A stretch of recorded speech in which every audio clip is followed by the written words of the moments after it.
काशी को आनंदवन कहा जाता है। यहाँ हर और हरि दोनों विराजमान है। मणिकर्णिका से लेकर के 80 घाट तक का जो पूरा नगर है ये हर का माना जाता है। और मणिकर्णिका से लेके आगे बिंदु माधव आदि से भी आगे तक का ये पूरा हर का क्षेत्र माना जाता है। हरि और हर पूरे विश्व में केवल काशी में विराज रहे। दूसरी बात, तीर्थराज कौन है? प्रयाग। तीर्थ गुरु कौन है? पुष्कर। ये तीर्थ गुरु हैं। जैसे तीर्थों के राजा प्रयाग हैं, ऐसे तीर्थों के समस्त तीर्थों के गुरु पुष्कर राज राजस्थान में। और इन समस्त तीर्थों के प्रधानमंत्री कौन है? काशी विश्वनाथ। विश्वनाथ प्रधानमंत्री।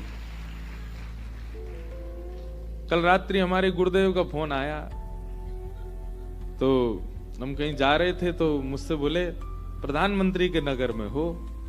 तो मैंने कहा हाँ जी, प्रधानमंत्री के नगर में हैं, क्योंकि यहाँ के तो सांसद भी वही हैं। तो मैंने कहा हाँ जी, प्रधानमंत्री के नगर में हैं। तो बोले आप समझे मेरी बात को? मैंने कहा समझ गया, वो आप मोदी जी के लिए कह रहे हैं? बोले नहीं नहीं नहीं नहीं नहीं, बोले वो तो कलयुगी प्रधानमंत्री हैं। कलयुगी शब्द वैसे तो अनुचित लगता है, पर आज के प्रधानमंत्री हैं। पर काशी में विराजमान विश्वनाथ तो सदा सर्वदा आदि मध्य और अंत तक निश्चित प्रधानमंत्री हैं। वो सदा प्रधानमंत्री हैं। बोले इसलिए हम कह रहे हैं विश्वनाथ जी प्रधानमंत्री उनके नगर में हो। फिर उन्होंने पूरा संवाद सुनाया। बोले तीर्थों का राजा कौन? प्रयाग। तीर्थों के गुरु कौन? पुष्कर। और तीर्थों के प्रधानमंत्री कौन? काशी। तो बोले इसलिए बोले हम कि आप प्रधानमंत्री के नगर। मैंने कहा हाँ, इसीलिए प्रधानमंत्री जी ने ये नगर चुना, हमारे आज के प्रधानमंत्री जी ने, क्योंकि प्रधानमंत्री है ही यहीं पर ही। राजा तो केवल हस्ताक्षर करता है, राजा तो केवल आज्ञा करता है, चलती तो प्रधानमंत्री की ही है। हम बहुत संकोच में थे, इस वर्ष की कथाओं हमने पहले दे दी और व्यस्तता के कारण हम काशी प्रयागराज नहीं जा पा रहे। कैसे करें? एक दिन का समय तो है, पहुंचेंगे जैसे भी, पर और आप सबको भी पहुंचना चाहिए। ये अवसर नहीं छोड़ना है, सबको जाना है। चाहे एक दिन का ही आपको अवकाश मिले, पहुंचिएगा जरूर। हम लोग अपना जन्मोत्सव मनाते हैं, विवाह उत्सव मनाते हैं, एक पर्सनल उत्सव हो जाता है। विवाह उत्सव होना, जन्मोत्सव होना, कहीं ना कहीं कथा भी एक प्रकार से पर्सनल हो जाती है, क्योंकि एक सामूहिक परिवार, उसके मित्रगण और केवल उन व्यास को सुनने वाले ही उस कथा में जाते हैं। सार्वजनिक रूप से कथा भी नहीं होती है, कहीं ना कहीं वो भी पर्सनलाइज है। चाहे आप कितना भी बड़ा पंडाल बनाओ, वहां कौन कौन आया होगा कथा में? आयोजक परिवार होगा, उसके मित्रगण होंगे, उसके परिवारीजन होंगे, और जो व्यास जी उनके श्रोता होंगे। 10-5 लोग ऐसे होंगे जो ना व्यास को जानते हो, जो ना आयोजक को जानते हो, बाकी सब जानकारी आते हैं। तो एक प्रकार से वो भी पर्सनली हो गया ना। लेकिन कुंभ जो है ना, ये संपूर्ण सनातनियों का उत्सव है। यहां पर कोई इनवाइट नहीं होता, इनविटेशन नहीं होता। यहां पर कोई जानकारी या परिचय हो तभी जाना, ऐसा नहीं है। अच्छा एक बात, अगर परिचय से जाना हो तो गंगा जी से तो सबका परिचय है। गंगा जी तो सबकी हैं, यमुना जी तो सबकी हैं, तीर्थराज प्रयाग तो सबका है, इसलिए उनके परिचय से जाइएगा, जरूर जाइएगा। तो मेरे मन में एक भाव था कि इस बार मैं जा नहीं पा रहा कुंभ में, जबकि निवेदन कई संतों का हुआ कथा के लिए भी, पर वाद्य हूं, कहीं और समय दे चुका था, तो मन में एक संतोष करा दिया। बोले कोई बात नहीं, राजा से मिलना नहीं हो रहा, प्रधानमंत्री से मिल लीजिए। और प्रधानमंत्री ने तो बुला के पूरी कथा ही सुन ली, यही आनंद करा दिया। तो इसलिए प्रधानमंत्री की भूमि है। सानंद मानंद बने बसंतम। इसको आनंद वन कहते हैं। संपूर्ण श्रीमद् भागवत में वृंदावन के लिए एक शब्द प्रयोग होता है कि ठाकुर जी वृंदावन में जब प्रवेश करते हैं तो अत्यंत आनंद में आ जाते हैं। ऐसे महादेव जब काशी में प्रवेश करते हैं तो अत्यंत आनंद में। यहां महादेव बहुत प्रसन्न रहते हैं। और आनंद कंदम, आनंद कंद मतलब महादेव बाहर से दिखने में आपको कठोर लग रहे होंगे पर भीतर से परम आनंद में है। आनंद कंदम, जिस प्रकार कोई फल होता है वो बाहर से कठोर होता है पर भीतर उसमें रस होता है, उसको कंद कहते हैं, भीतर के हिस्से को। तो कैसे हैं? बोले आनंद कंदम। यहां पर महादेव कितने आनंद में हैं? बोले बाहर से भले ही दिख रहे हो कठोर पर भीतर से प्रबल आनंद में है, अत्यंत आनंद में है। आनंद कंदम हत पाप वृंदम, सबके पापों को नष्ट करने के लिए यहां बैठे।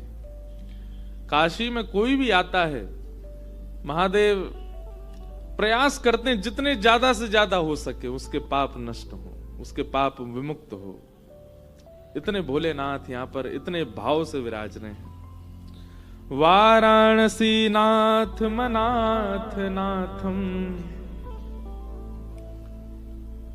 वाराणसी नाथ, तीन नाथ यहां कहे गए। एक तो वाराणसी के नाथ, दूसरे अनाथों के नाथ, और तीसरे तो वो स्वयं नाथ हैं। नाथ का मतलब क्या होता है? रक्षक। नाथ का मतलब क्या होता है? स्वामी। तो वाराणसी के नाथ हैं, अनाथों के नाथ हैं, और नाथ तो वो स्वयं है ही है। अच्छा, एक बात मैंने यहाँ एक दिन कथा में, पहले दिन शायद एक बात मैंने कही थी, पहले या दूसरे दिन, कि जो व्यक्ति नाम के आश्रय में नहीं है वो कहीं ना कहीं अनाथ है।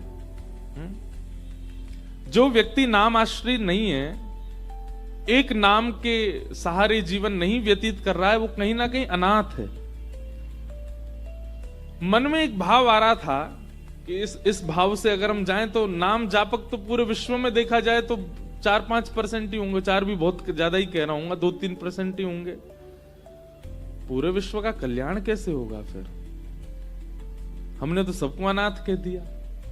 लेकिन जब ये श्लोक पढ़ा काशी का तो यहां पर महादेव ने उत्तर दे दिया।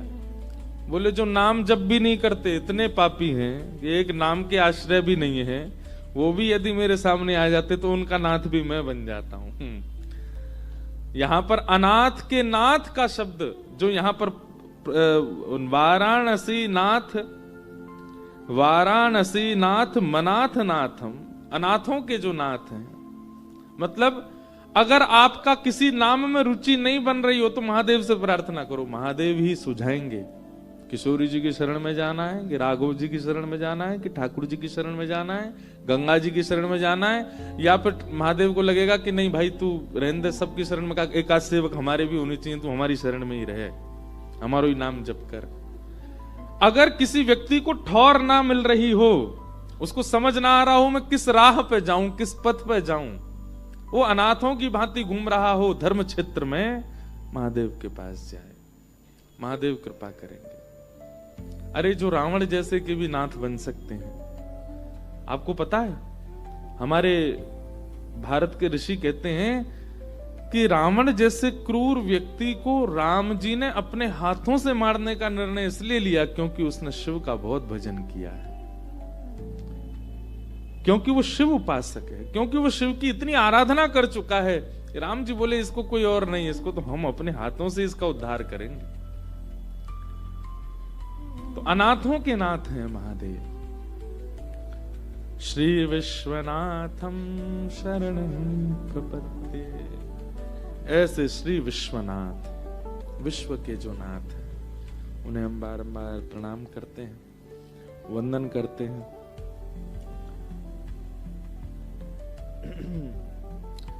शिव कैलाशों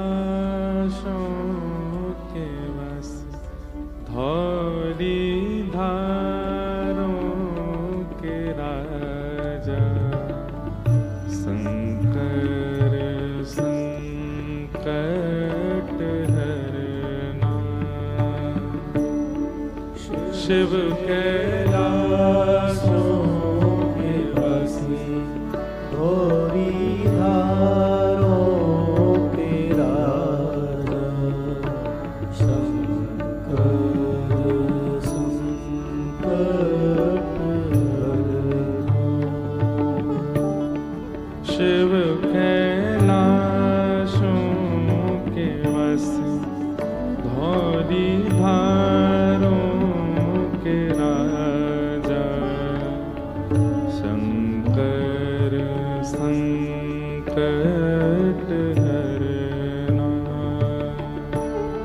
शिव कैलाशों के वासी, धोरी धारों के राजा, शंकर संकट हरना।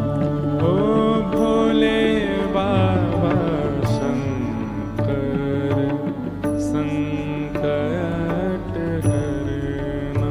ओ भोले बाबा शंकर संकट हरना।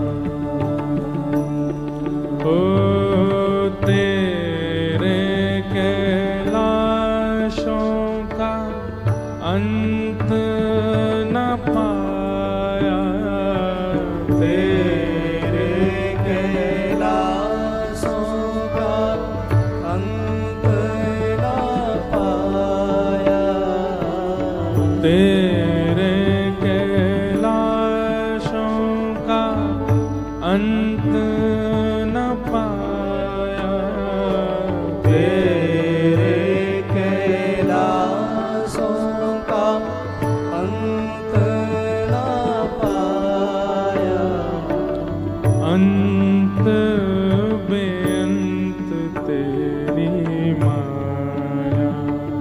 ओ भोले बाबा अंत बेअंत तेरी माया। ओ शिव वाराणसी वासी, धौली धारों के राजा, शंकर संकट हरना। शिव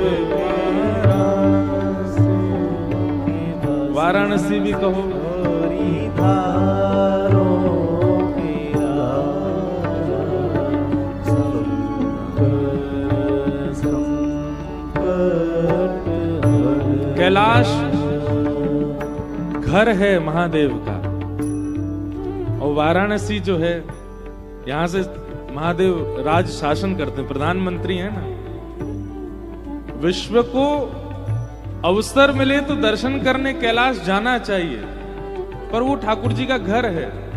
वहां आप यदि अपनी कोई कामना, आप कोई अपना काम या फिर अपनी कोई भक्ति में प्रबलता चाहते हैं तो महादेव वहां व्यस्त हैं अपने परिवार के साथ।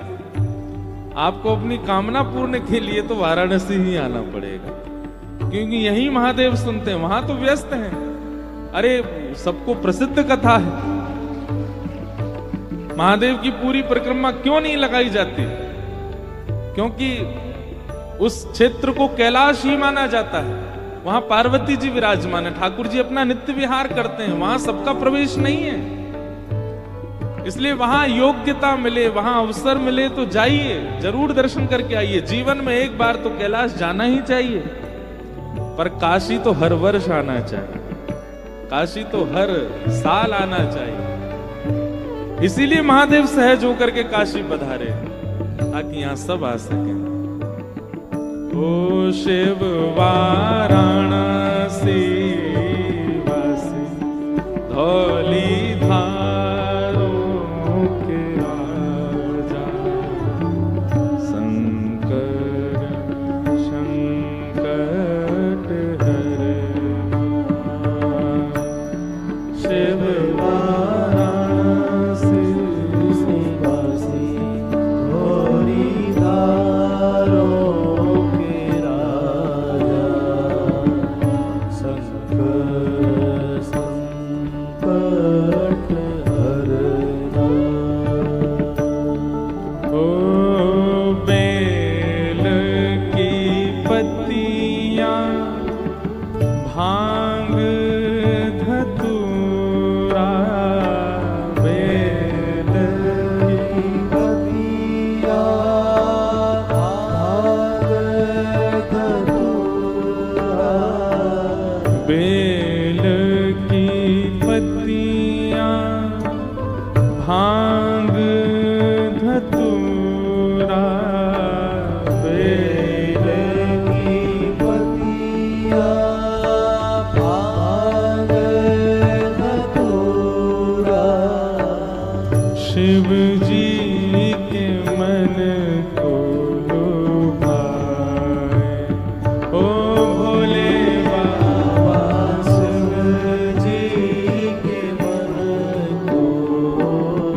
संकट हरना।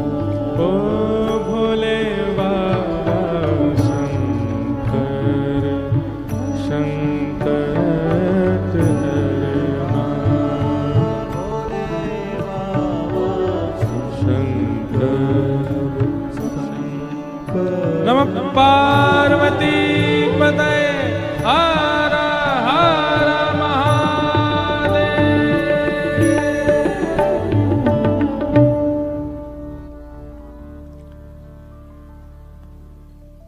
तब कथामृतम तप्त जीवनम कविभिरेतम कल्मषापहम्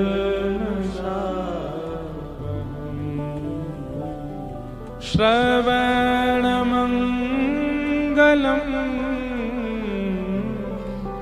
श्रीमदाततम्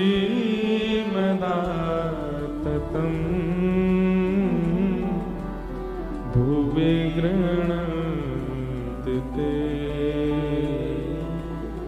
भूरिदा जना। संपूर्ण श्रीमद् भागवत में व्यासों की कहीं भी प्रशंसा नहीं है, सब जगह श्रोताओं की प्रशंसा है। चाहे भागवत जी हो, चाहे रामचरितमानस हो, चाहे वाल्मीकि रामायण हो, चाहे कोई भी पुराण ले लीजिए, सब जगह आप लोगों की प्रशंसा, हमारी कोई प्रशंसा नहीं है। लेकिन एक बात सुनो, एक तो होता है कि स्कूल के किसी बच्चे की सारी टीचर प्रशंसा करते हैं। 100 टीचर्स हैं, 100 के 100 टीचर्स एक बच्चे की प्रशंसा करते हैं। वो बड़ी बात है कि एक बच्चे की केवल प्रिंसिपल प्रशंसा करता है, वो बड़ी बात है। प्रिंसिपल का भार ज्यादा है। अगर किसी बच्चे की 100 प्रशंसा करे टीचर्स, वो एक बार को अनसुनी हो जाएंगी। अगर प्रिंसिपल किसी बच्चे की प्रशंसा करते, हम कोई आपसे प्रतिस्पर्धा नहीं कर रहे, आप लोग और हम एक ही हैं, पर श्रोताओं की प्रशंसा सबने की है, वक्ताओं की प्रशंसा केवल ब्रज की गोपियों ने की है। गोपियां कहती हैं भुवि गृह्णन्ति ते भूरिदा जनाः। अरे भैया सुनो, दुनिया का सबसे बड़ा दानी मिल गया, गोपियां कहती हैं। किसी ने पूछा कौन मिला? बोले त्रिलोकीनाथ, पूरे विश्व के रचयिता, ब्रह्मादि देवता जिनके आगे नतमस्तक रहते हैं, ऐसे परब्रह्म को शब्दों की पुड़िया में लपेट करके जो दुनिया को बांट दे, वो वक्ता। ये सबसे बड़े दानी। जिस परब्रह्म को समा पाना किसी के बश की बात नहीं, ये शब्दों की पुड़िया बना के दे देते हैं सबको। परब्रह्म को शब्द में ऐसा लपेट करके बांट देते हैं सब में, सबको लगता है कि हमको वह नाथ प्राप्त हो गए, वह कृष्ण हमको प्राप्त हो। कृष्ण किसी को मिल सकते हैं, पर इन वक्ताओं की वाणी में जाने कैसी कला है। ये वक्ता अपनी वाणी से सबको दे देते हैं उस कृष्ण को। यशोदा के दर पर गोपियां जाती हैं, स्वयं जन्मदात्री यशोदा मैया ठाकुर जी को किसी को नहीं देती, पर वही गोपियां जब सत्संग में जाती हैं, सत्संग के माध्यम से वक्ताओं की कथा सुन करके कृष्ण को प्राप्त कर लेते हैं। इसलिए भूरिदा जना, ये कथा वक्ता दानी। हम आज एक बात कहना चाहते, हम वैसे ऐसी बात कहते नहीं मंच से, पर इस बात को हर वक्ता को ध्यान में रखना चाहिए। आजकल कई वक्ता का स्वभाव दान का होना चाहिए, वक्ता का स्वरूप देना होना चाहिए, पर आजकल हमारे कलिकाल में कथा की व्यासमंच लेने का विषय बन गई है। दक्षिणा लेने का सबका अधिकार है, दक्षिणा तक सीमित नहीं है ना, इसीलिए तो हम बोल रहे हैं, दक्षिणा से अधिक हो गया है। कथा का मंच प्रचार का साधन बन गया है, और उस प्रचार के माध्यम से आप यहां दीजिए, वहां दीजिए, ऐसे दीजिए, इतना दीजिए, ये दीजिए, नहीं होना चाहिए। वक्ता का स्वरूप, गोपियों को कितनी पीड़ा होती होगी जब किसी वक्ता को मांगते हुए सुनते होंगी। तो लोगों को जागरूक करना सेवा के लिए ये व्यास मंच का धर्म है, पर केवल व्यास मंच से केवल और केवल सबसे मांगना ये नहीं होना चाहिए।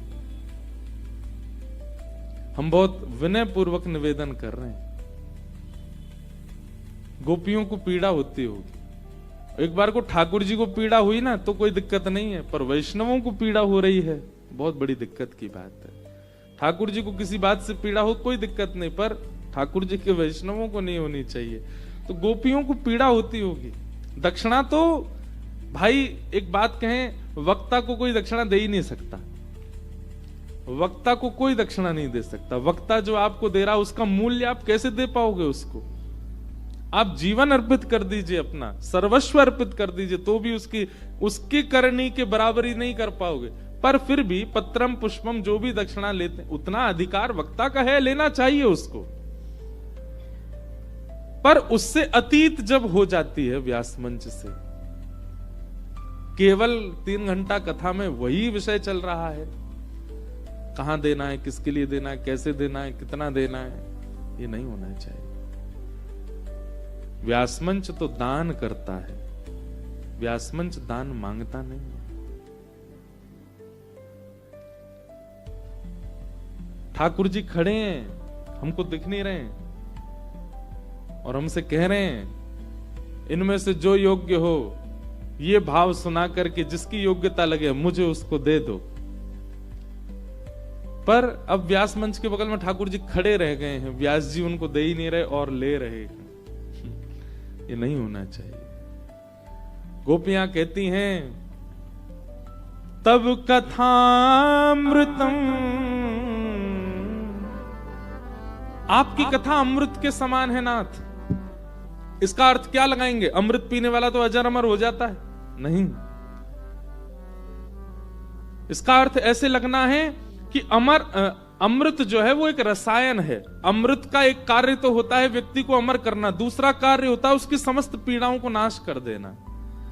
कथा के प्रति सजग रहने वाले व्यक्ति को फिर संसारी पीड़ा का अनुभव नहीं होता। इसलिए कहा गया तव कथामृतम, अमृत के समान है। तप्त जीवनम, हमारे जीवन के जितने भी ताप संताप हैं उन सबको समाप्त करने वाली आपकी कथा है। व्यक्ति का यदि कथा में चित्त लग जाए ना, हम सत्य बता रहे हैं, कथा ने अगर आपको स्वीकार कर लिया, आपको संसार का कोई रस अच्छा नहीं लग सकता। यदि कथा अच्छी लग गई तो, एक बार भी प्रिय लग गई तो। कल रात्रि हम तो क्या बताएं,